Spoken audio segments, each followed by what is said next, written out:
G'day, guys. Welcome to Behind the Steel Curtain. My name's Mark, and I got my host here, Daniel J. And we are today. That makes no sense. Am I tired? It's too early for you, Mark. Oh my goodness! I've already stuffed it up. So everyone, look, don't bother watching or listening. Now, look, I'm only joking. We're here for the Q&A that I can pronounce, right? This duo, or one half the duo from Steelers Touch Down Under. I never get to do that, by the way. And Daniel J, who's joined the team from Stay the Steelers. We are doing a Q&A. So how's it going, Daniel? I'm doing great, man. I hyped up still from last night's victory. A preseason game, got to finally see the quarterback battle in not a training camp setting. Got to see them against actual opponents. So I've been hyped. I've been on cloud nine since yesterday, getting to see the players go, and especially one George Pickens. That guy's for real. I'm super excited about him. Yeah, to me, man, like that was probably one of the funnest games I think it might have been. This is crazy. It is a hot take, but that was probably one of the funnest games I've seen in a long time. Just the anticipation was all built up, and it all came the way that we wanted it to. It was like the running game was fantastic. The blocking was pretty good. Kenny Pickett was rolling out. Yes, he got sacked a few times. Trubisky was in there throwing touchdowns. Mason Rudolph threw a big touchdown. Like it was up there to a regular season game. I know near the end it got a bit stale. But to me, it was everything it needed to be at the time it had to be, if that makes sense. Like it's all training camp went on for so long, the offseason went on for so long, and we had a good game against the Seahawks. Yes, we're versing Geno Smith and Drew Lock. And I'll tell you right now, if Steelers fans think we have problems at QB, oh boy. Am I right? No, you're right on that one. That's their two quarterbacks. That's my quarterback. Mm-hmm. That's their two quarterbacks, man. It's Geno Smith and Drew Lock. And they don't they're in trouble. You see, I had a theory that if Mason Rudolph, participated in the most snaps last night, that it was for as an audition for the Seattle Seahawks because of their quarterback situation. Not so much anymore. I think Seattle's going to go and roll with the two quarterbacks they have. But yeah, that was my theory going into that game. Is if Mason got the majority of the snaps at QB, it was for an audition. Well, that's kind of true. I think in any case, really, if you are a competitor in the league, I think every time you go out there, you should be auditioning for the Steelers and for the other 30 teams. Remember, I don't count the Bengals. All right, so I want to hit you with some trivia or a neat stat I found out, and I reckon I'm the first person in the world to figure this out. Right? Did you know the score? Did you know the score yesterday? Or what was the score yesterday? Do you remember, Daniel? 32-28. That's what I said. That's what I said in the off-screen part. This is what you said in the off-screen. That threw me off. No, the score was 32-25. What does that number add up to? Both of those two numbers together add up to 57. Right. And what dealership just got taken over at that stadium? It was Acrisure Stadium taken over for Heinz Field. Right. And how many varieties of there are Heinz? There are 57. So this Whoa! Yeah. Mind blown. You're conspiracy welcome, everyone. You are everyone in Steel Nation universe. You are welcome. I figured that out all by myself. I was like, there was 57 points scored, and Heinz got taken over. Heinz 57 varieties. And I'm not even American. So there you go. All right. That's my best take of the whole year. Whatever I say, I'm covered because that is actual conspiracy fact. That's true. Right? It's been proven. Yeah, but what a great game, right? That's 32. Yeah. I've forgotten. 32-25. Oh, man. Fantastic game. What's the first thing that stands out to you in this game? Well, the first thing that stood up to me was the mobility of Mitch Trubisky. Him being able to the ghost of the ketchup bottles. That's true. Mitch Trubisky's mobility is the first thing that stood up to me. There was a play where he should have been sacked and was able to get out of there and make a throw down, actually run for a couple of yards there. But even also on the touchdown pass that he had, his ability to roll out and find the open guy and make an accurate throw. That's the first thing that stuck out to me. I felt that the offensive line played a little bit shaky in the beginning, just kind of, getting used to the game and getting used to playing against opposing teams again. But once they settled in, that's the second thing that I noticed was that the offensive line was playing very well and playing up to a lot better than what they were playing in the previous year. What about you, Mark? What was the first thing you noticed? With a very, I know this is an easy one to hit out of the ballpark, but pretty much that George pick and catch where it was nice, easy throw. Nice. It's just everything was in rhythm. George came back on the route, and it's his first route run, so the cornerback didn't know what to really expect. Was he going to go deep? Was he going to go inside? He just did a nice, easy curl route, and when he came back to the football, he accelerated off his like right or left foot or whichever one he chose, and then went north and south. So to me, he looks like a football receiver. Like he just went, that's just the way, that's how you played any Madden game I've played. You hold down the circle button and then you throw it to the receiver. They cut back and then you get the 6 yards from the catch and try and fight for 2 or 3 more to make it 2nd and 1. So I noticed that the offense looked pretty clean, comfortable. Everything that I was kind of worried about seeing, like I didn't want to see them go out there and do 3 and out. And we still can next week versus the Jaguars, but I think the Jaguars are a pretty awful team no matter who they play. They haven't played too well in the preseason just now. So I was pretty excited to see just the offense getting back together. We did see Mitchell Trubisky get a touchdown to Oshesky. That's how you pronounce it. And I was like, well, he was wide open, but you still have to get the football to the end zone, right? It has to go that direction. And still, there's still some skill to it as well. You don't want Oshesky to run out of bounds. You got to make sure the football gets there in the right place. So I thought everything went the right way to go 7-0. And we, for the first, 2 quarters or whatever, it was like 14. I think it was 14-0 in the first quarter. So those are some good signs. Would you not agree?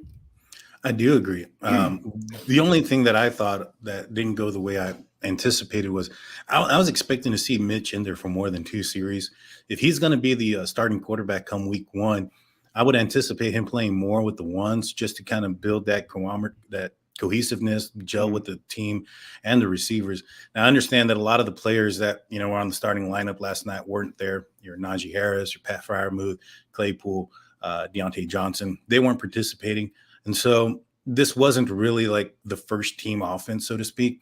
I've heard a lot of folks coming in and saying that maybe perhaps next week game against the Jacksonville Jaguars, maybe Mitch Trubisky doesn't play. I don't think that's going to be accurate. I anticipate him playing a significant time with the ones, and I'm hoping that more of the starters are going to be playing so they can build up that cohomity and that cohesiveness to be a good offense this year. I think that if everything goes right and everyone stays healthy, that this offense is going to be dangerous and lethal.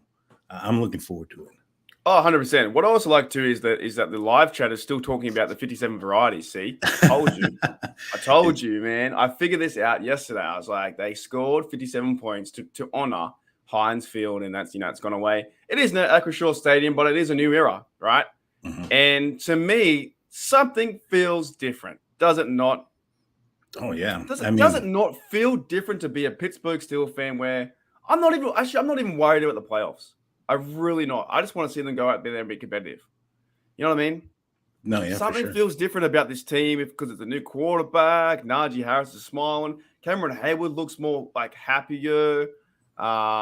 It's just there's just some reformed energy in this team.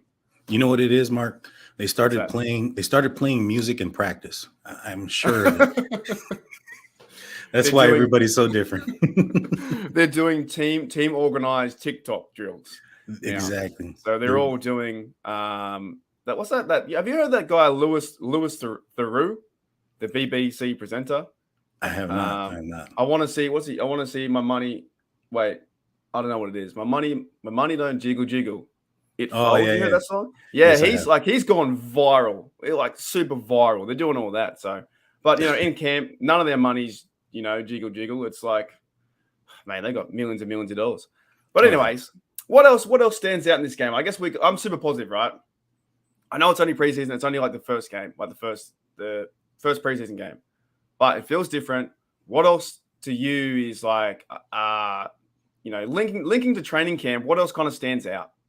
Well, to me, it's going to be the offensive line play. I mean, last season going into this season, that's been the most change, so to speak, in one room as far as the starters go.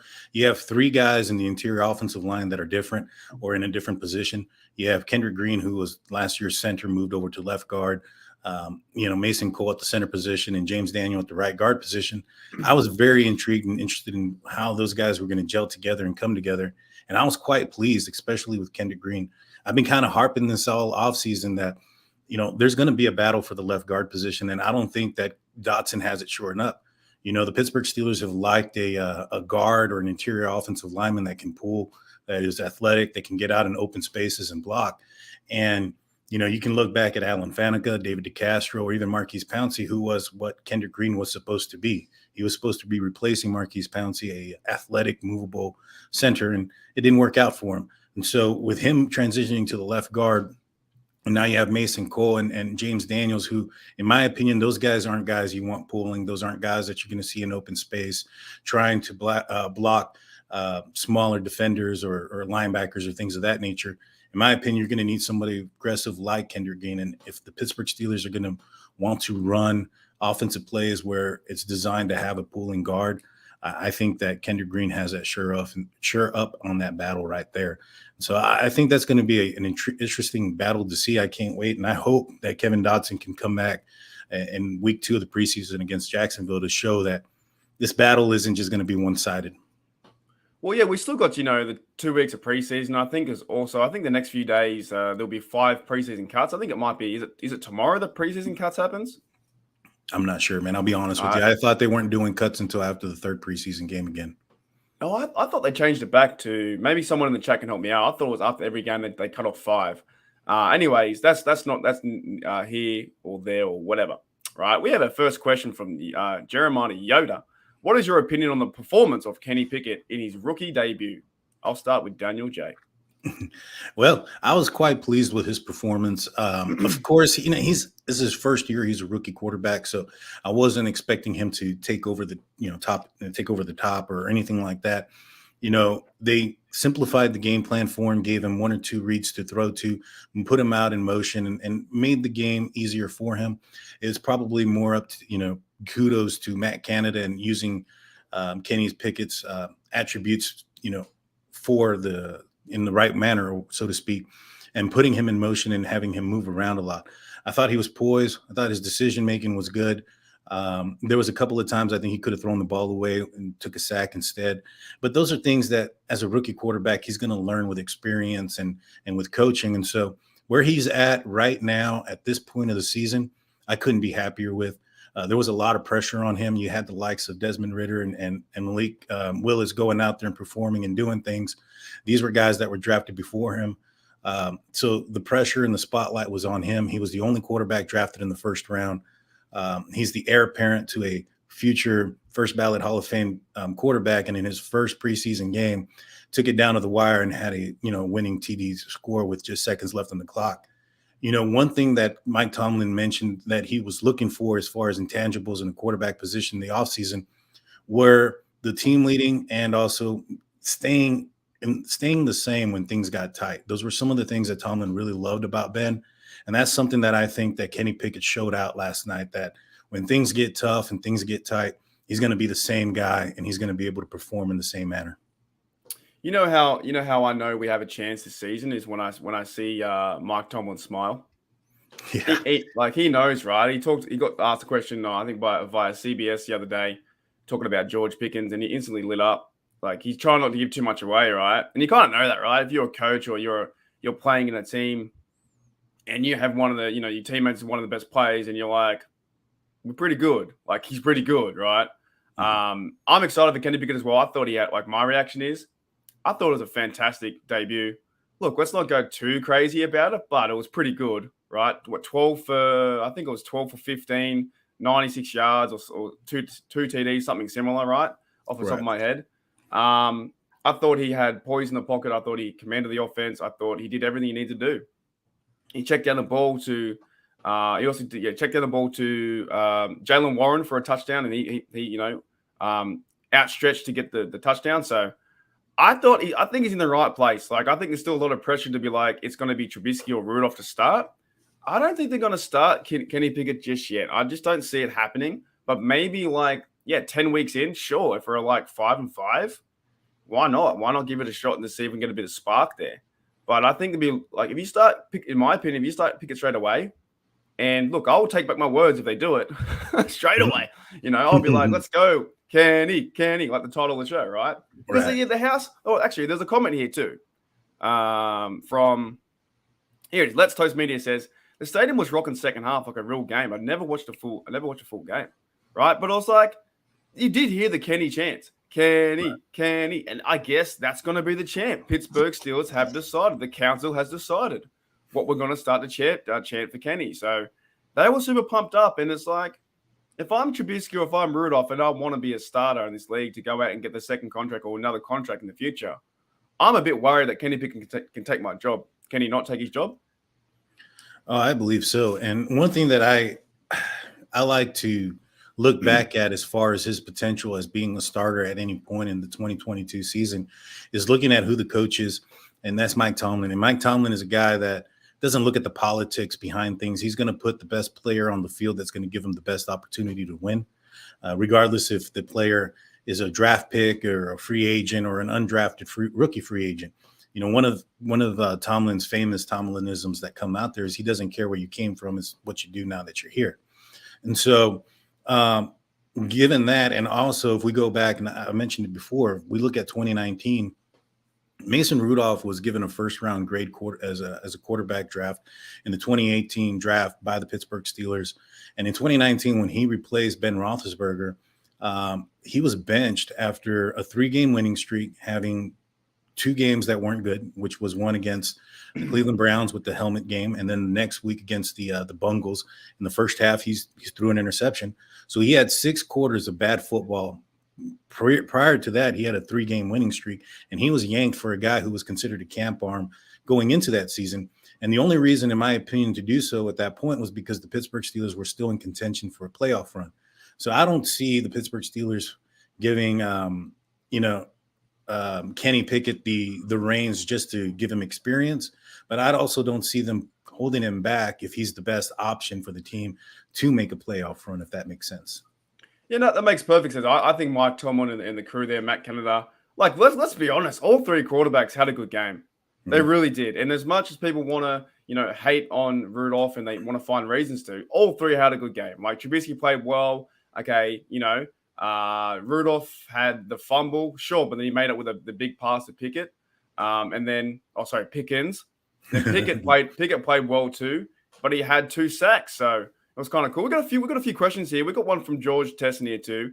Who are the first 5 cuts coming up? And I just found out from another commenter as well that it's Tuesday, so the next few days. So without not naming 5, maybe just name 1 or 2 you think that might be cut. Well, I mean, there's going to be some of those guys that are going to be on the defensive end or the tackles or whatnot that are going to be on the low end of the totem pole that are probably going to be the first ones to be cut. But I'll give you a big one. I don't know if he gets cut this time, but I don't think he makes the 53, and that's Benny Snell. I think that Jaylen Warren proved last night that he's a viable option for the number 2 position and can take over games if needed. Last night, again, the Steelers weren't playing against the best defense in the world. However, this was his opportunity to go up against a starting defense, minus probably a few pieces, just like our defense wasn't full force last night either. But this was his opportunity to go up against a first, second team defense and show himself. And I think he did fairly well outside of the fumble that he had. And so I honestly think that Benny Snell might be on the cusp of being cut. Maybe not the first cuts, but I don't think he's making the 53. Yeah, well, Kathy Forward says here, what will happen to Benny? And pretty much you just answered that. That I figured out. He was injured. He wasn't injured a lot. He wasn't injured. What the guacamole? The 24 injured last night. No, the 24 that was playing last night was Casey, and it was what was his name? It's the other safety. It skips my name that he had. Carl Joseph. Carl Joseph. Yes, yeah, Carl Joseph ended up having an injury, but I believe he was like 38 or 35 or something like that is what I saw. But the 24 that was playing last night was Kazi, and I was actually talking to a couple people. Kazi played all right. He played good. I mean, he's a name. He's got pedigree. He's a guy.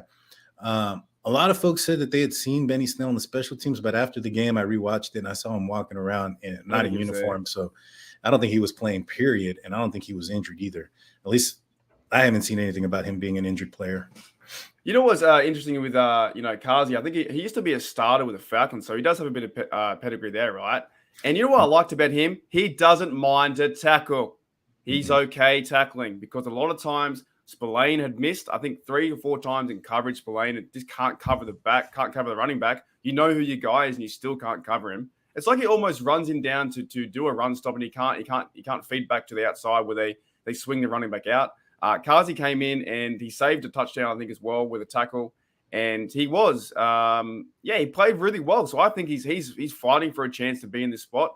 He might be alongside Killebrew and those guys, but Kazi could be depth for the safety. I enjoyed him playing there. But we have another question here from Case and Ryan. This is a good one. It's a very good one. Is Dan Moore the starter week 1 at left tackle? I didn't mind Dan Moore playing the start. I thought he played good. Oh, I agree. I think the Pittsburgh Steelers love Dan Moore.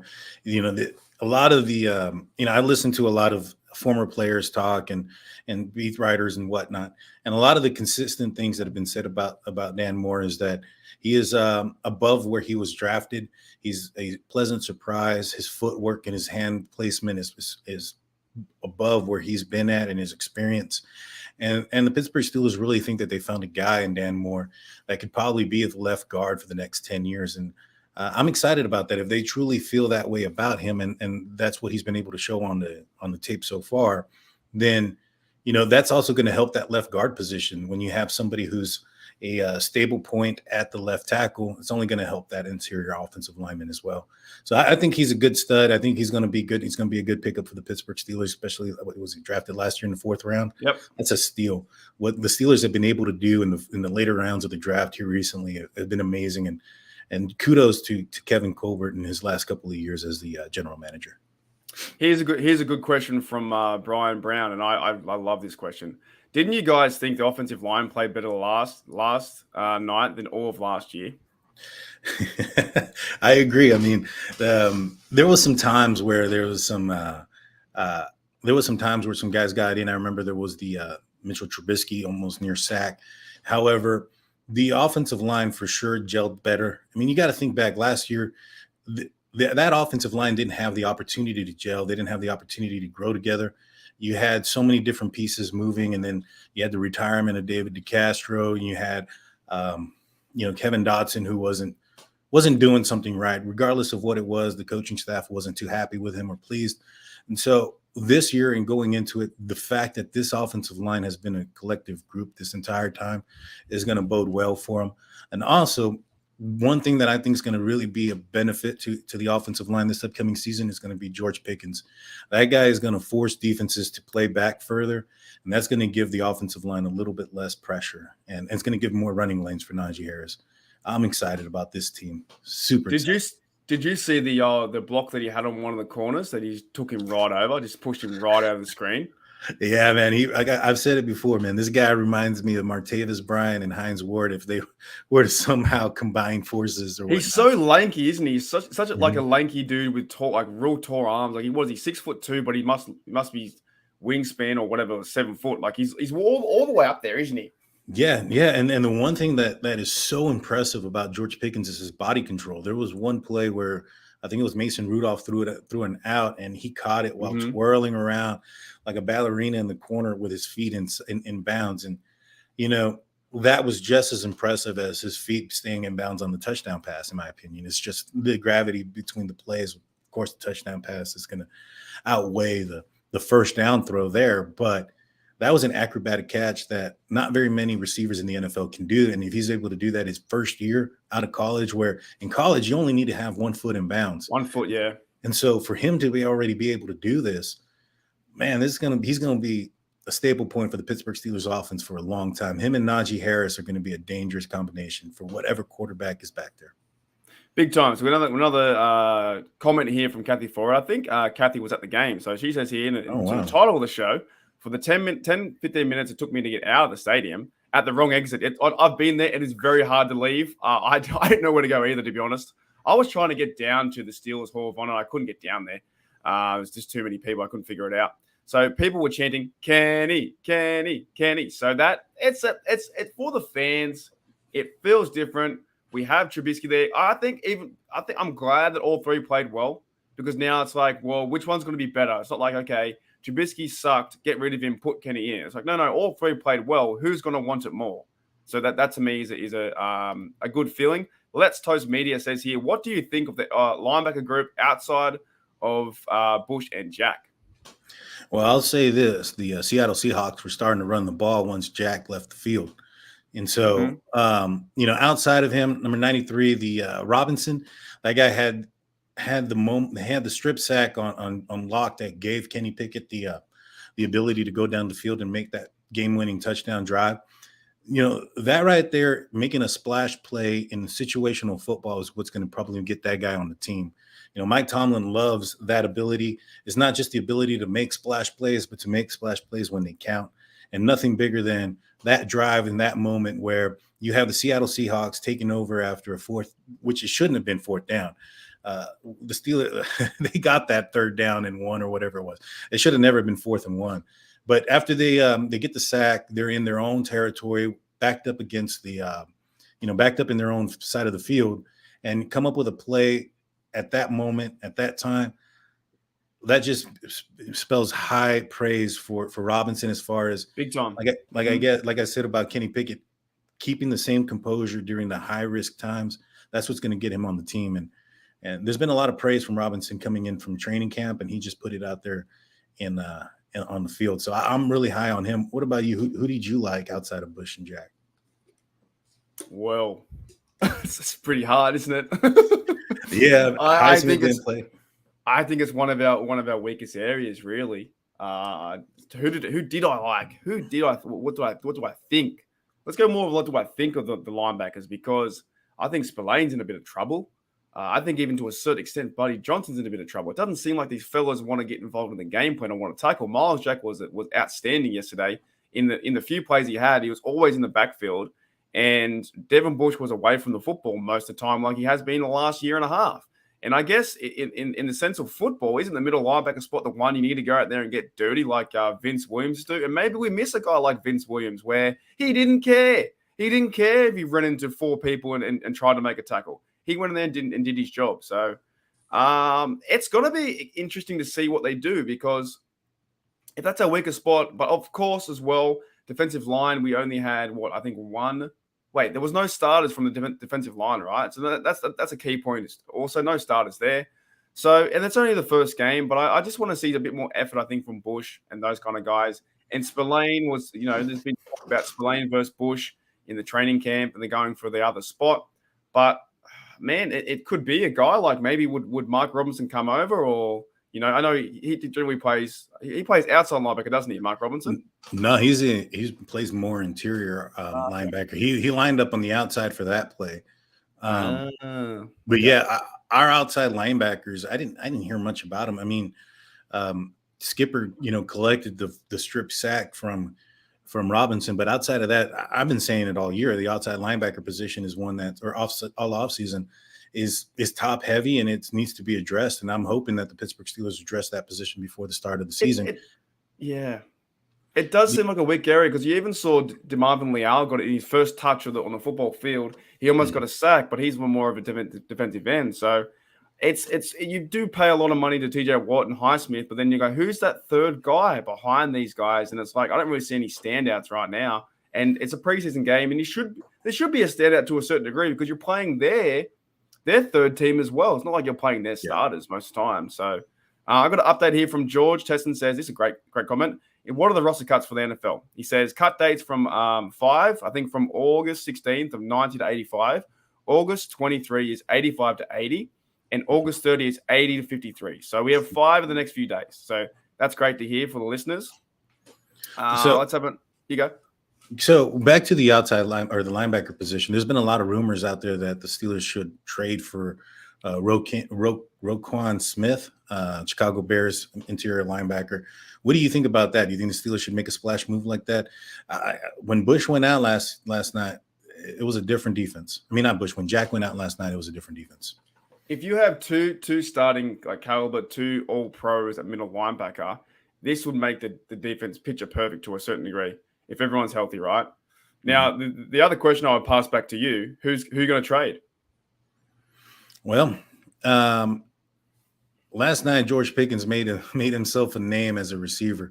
I wouldn't mind potentially going with trading Devin Bush and a receiver, maybe Claypool. for Roquan Smith. That would be somebody I would trade if it was a players type of thing.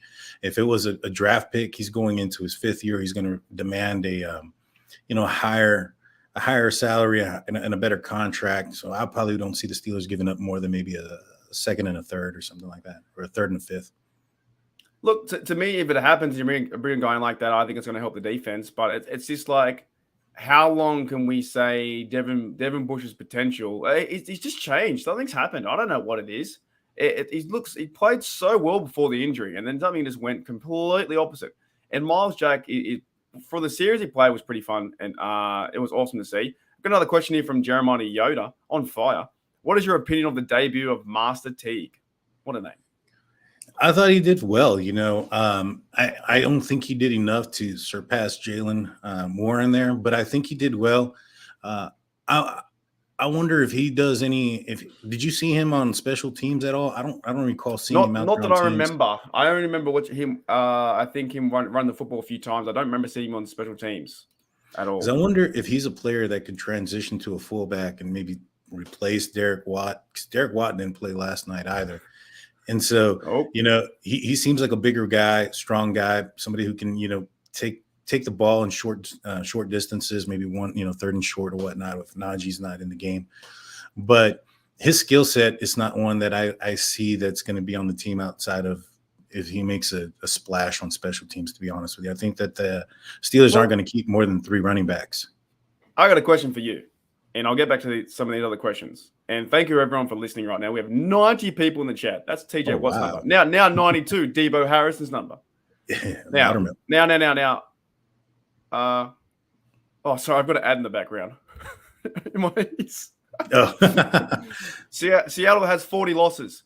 Yes. What is happening with Derek Watt? Come on, man.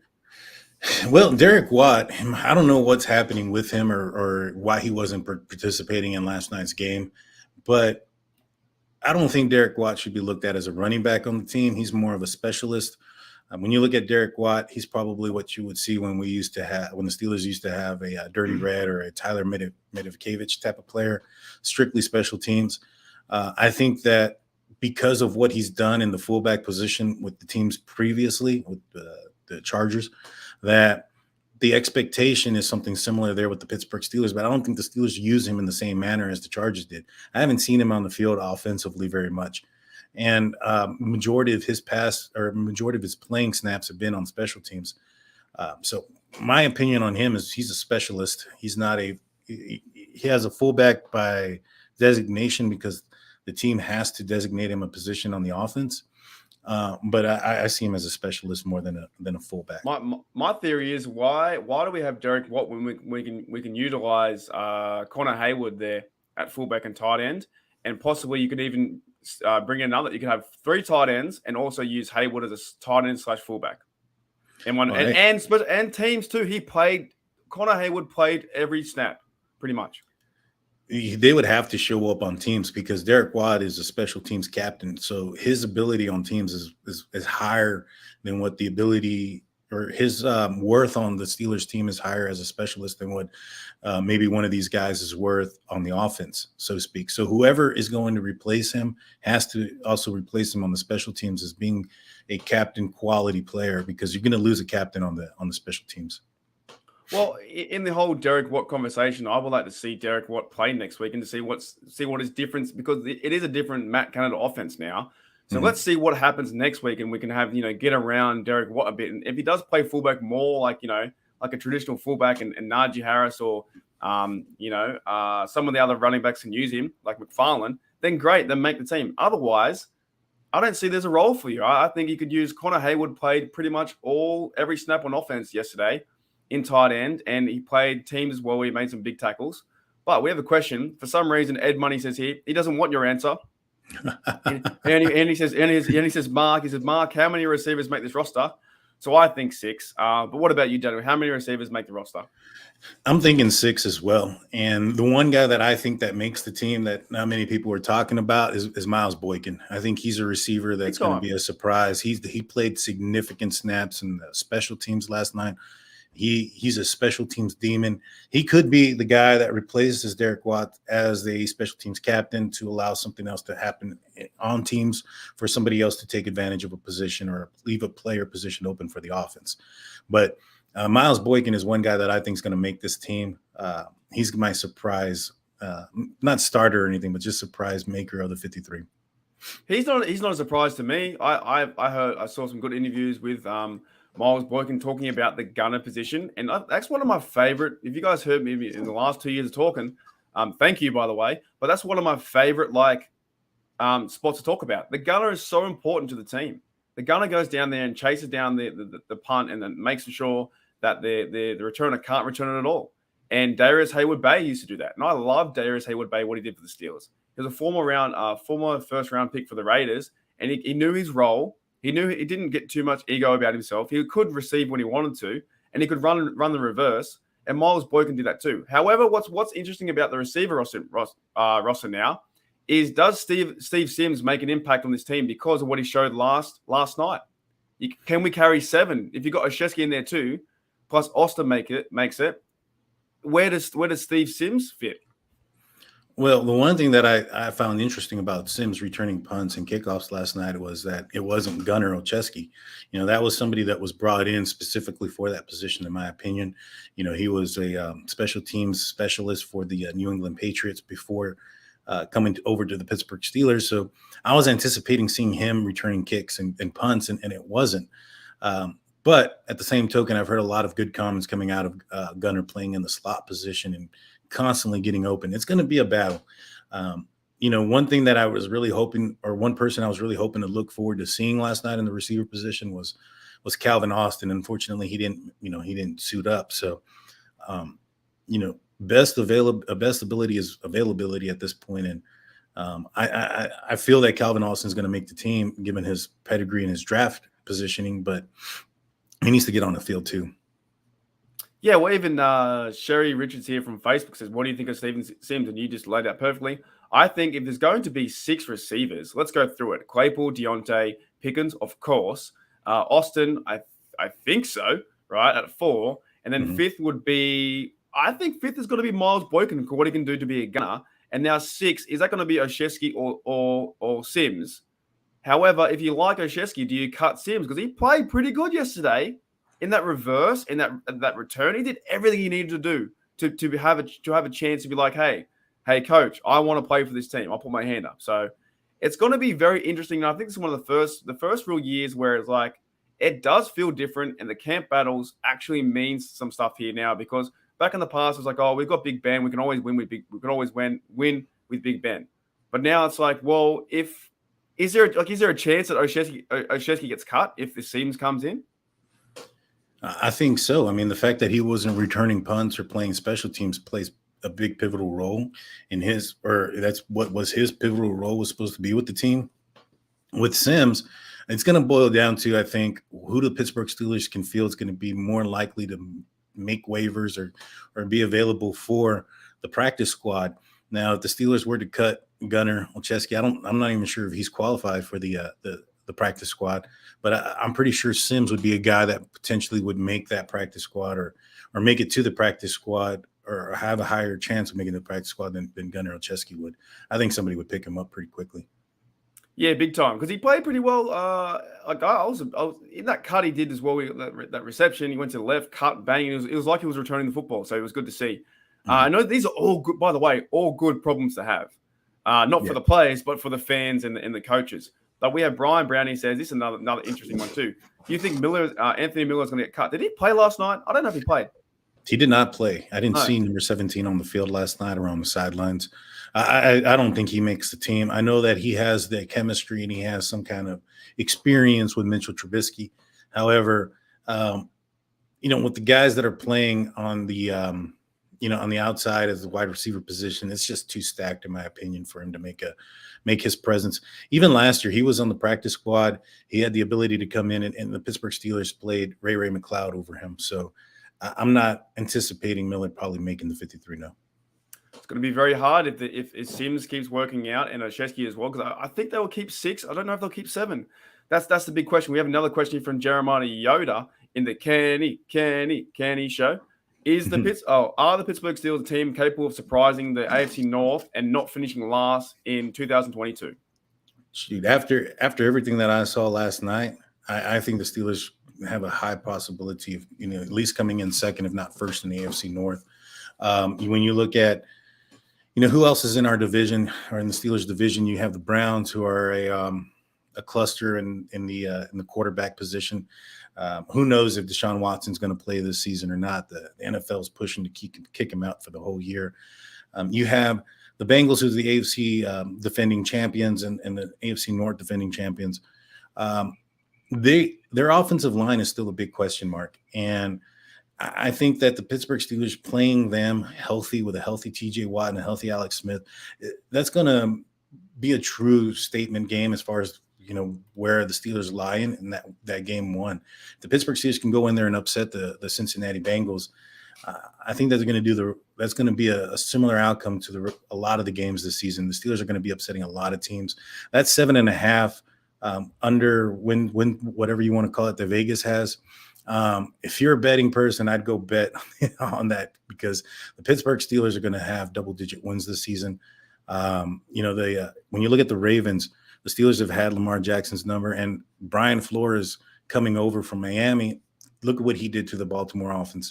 So I'm not too concerned with the other teams in the AFC North as much as I guess the mainstream media is. I really, truly do think the Pittsburgh Steelers are going to have a great year this year. Also, I believe they have the third weakest strength of schedule based on the teams that played last year. So, the Steelers aren't playing a first division team schedule or anything like that. So I think double-digit wins not only is possible for the Steelers, but is likely. And I think double-digit wins in this season is going to give them the North. I think the North is well achievable there too. If it's not, I think we'll become second. I really don't rate the Browns this year. I really, really don't. They are going through too much drama, way too much drama. I'm sorry. There are even players over there. Who's the running back? Kareem Hunt wants out, like stuff like that. They're just going through yet again, just Browns are the Browns. They can't get out of their own way. Sure, they'll be competitive here and there. The Bengals will be competitive too. I think actually the Bengals will probably be third. We'll be second if we don't win the North, and the Ravens might be first. The Ravens are a pretty good team this year. Yet again, they're going to be angry as well. From last to first, but it's got to be a toss up. I think between if the Steelers can win, the AFC North games, like go 4-2, we probably have a good chance to win the North, because then you've got a few games up on your opponents, right? And it's not out of reach. I think the media is telling us fibs and saying, well, we are the worst team, but we got better on the offseason. Just trying to find one more question. You go ahead. When it comes to the Ravens, I know they don't throw the ball often because of who they have at quarterback. They're more of a running team, and they have a running back at the quarterback position. But with the loss of Hollywood Brown, who are they going to throw the ball to? Mark Andrews? Is that the only option that they have? A tight end? I don't foresee them being this powerhouse that they've been in recent years. When you have one style of offense or you become one dimensional, it doesn't matter how good at that dimension you are. This is the NFL. You're going to get figured out. And so I think there's reasons why the Ravens haven't given Lamar Jackson that, big contract. Some say it's because he doesn't want it. I don't know. Maybe it's because the Ravens haven't offered it. Isn't he waiting out or something? I saw on the media the other day he's waiting out. He said if he doesn't get it, he won't pressure throughout the season or something.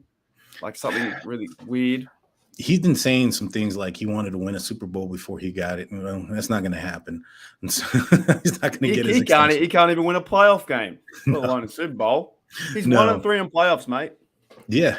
And it's like I said, at the end of the day, once you become a one-dimensional team, it doesn't matter how good at that one dimension you are. This is the NFL. You're going to get figured out. The NFL, the players are too good. The teams, the coaches are too good to scheme up for just one dimension. And, in my opinion, I don't fear the Ravens neither. And Mike Tomlin has said it himself. They don't fear Lamar Jackson or the Ravens either. Well, we know what to expect. They go out there, 3 tight ends. They have a fullback. They have Lamar, and they have a running back. They just run out of three tight ends all the time, try and block you down the field. They're not going to pass the football down the field. And even if they do, we have Minka Fitzpatrick. So we have our Steelers also being the front line. The D line is going to take care of it. So I have more confidence again that we'll go out and win our 5th fifth matchup against the Ravens. Also, the Ravens game is like week 15. It's so long away. There's probably not even a chance that Lamar Jackson even plays. And we have no idea what either team looks like. But hey, you got any final thoughts, or no? What do you expect for next week? For next week, I expect something kind of similar. I expect Mitchell Trubisky to play a little bit longer than the first quarter. I know that the format is different. Last year, the Pittsburgh Steelers played 4 preseason games, and they used their third one as their tune-up game, so to speak. I don't think that this game, which was the same game that they used as a tune-up game, is going to be the tune-up game. I think we're going to see more Mitchell Trubisky, but running with the ones, and I think we're going to see more of the starters in there. But and I'm expecting them to continue to improve as well. I'm expecting Mitchell Trubisky to continue in the same trajectory that he had this last game, moving around in the pocket and throwing the ball accurately and decisively. And I expect Mason Rudolph to come in second and Kenny Pickett. I don't expect Chris Oladokun to probably get any snaps. It's unfortunate for him because, basically, even in training camp, he hasn't gotten many snaps. And so, but that is what it is. That is the life in the NFL. I mean, I would be happy to be the 4th string quarterback for the Steelers. I don't know, man. I was kind of thinking like one part of you is like, okay, I'm not playing, I'm not getting injured, but I'm still getting a paycheck. And then the other side is like, well, I want to go out there and improve my craft to get the bigger paycheck. But I think I guess as an athlete, you want to go out there and excel and win and become the starter. So it would be frustrating. But to know you're on the team as well. Also, he's not doing himself any favors, but he's not doing himself any harm as well, because he's just a middle guy at the moment. So it's like any teams are like, well, he played really terrible. We're not going to pick him up. We don't know what he is so far. So, but for me, I'm looking forward to Kenny Pickett again. Kenny, what can he do next week versus Jaguars? Can he improve on that? I think that's a show today. I think that's a show. You know, like the old Seinfeld, that's a show. That's the show. That's a show. What's it about? Nothing. What do you mean nothing? That's a show. There it is. You can't have a show about nothing. No, you can. What do you do on the show? Oh, you go down and you buy a loaf of bread. What? Why? What for? That's a show. All right. All right. Thanks, Daniel, mate, for coming on. Or you're not coming on. You are. You are Stay of the Steelers. That's who you are on the BTSC network. And I'm from Steelers Touch Down Under. Thank you, everyone, in the live chat. I'm kind of blown away actually today. There's 120 people in the live chat. So you guys are excited for football. If you're on the podcast, Spotify, Apple, you know what's going on, all those things. I use Spotify because it's easier for me to listen to. But thank you for everyone coming on the Q&A segment. And yeah, we got some shows coming up. I think there's like 30 shows a week. I can't keep up. There's too many shows. There's too many. But check out Stay the Steelers. Check out Steelers Touchdown Under. And thanks, guys. As always, here we go, Steelers. Here we